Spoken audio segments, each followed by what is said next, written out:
Një ditë pas takimeve të kryenegociatorëve të Kosovës dhe Serbisë në kuadër të dialogut në Bruksel, edhe i dërguari i posaçëm për dialog Peter Sorensen ka lëshuar një komunikat ku konfirmon zhvillimin e parë të takimit trepalësh të Komisionit të Përbashkët për të Pagjeturit. Ky komision ishte formuar si rezultati i marrëveshjes mes kryeministrit të Kosovës Albin Kurti dhe presidentit të Serbisë Aleksandar Vučić qysh në maj të vitit 2023 gjatë një takimi të nivelit të lartë. Në deklaratën e Sorensenit thuhet se qëllimi i këtij komisioni është të mbikëqyrë zbatimin e deklaratës për të pagjeturit që do të kontribonte në zbardhjen e fatit të personave të zhdukur, që përfshin edhe personat e zhdukur me dhunë, si dhe të ofrojë të vërtetën për familjet e tyre dhe të ndihmojë paqen dhe pajtimin e qëndrueshëm. Ky komision do të mbështet grupin punues për personat e pagjetur që udhhiqet nga Kryqi i Kuq ndërkombëtar, duke lehtësuar aktivitetet e palëve në implementimin dhe zgjidhjen e mospajtimeve gjatë procesit.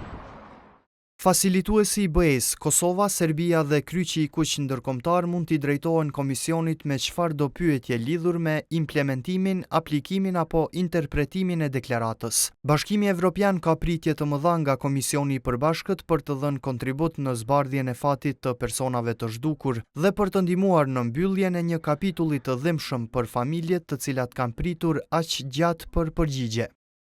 Mbrëm pas takimeve të kryenegociatorëve Besnik Bislimi dhe Petar Petković në Bruksel, Bislimi pa thënë se është arritur dakordimi me Serbinë për funksionimin e Komisionit të Përbashkët për jetësimin e marrëveshjes për personat e pagjetur.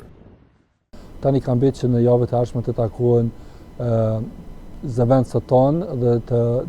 përcaktojnë prioritetet e para për punën e Komisionit të Përbashkët.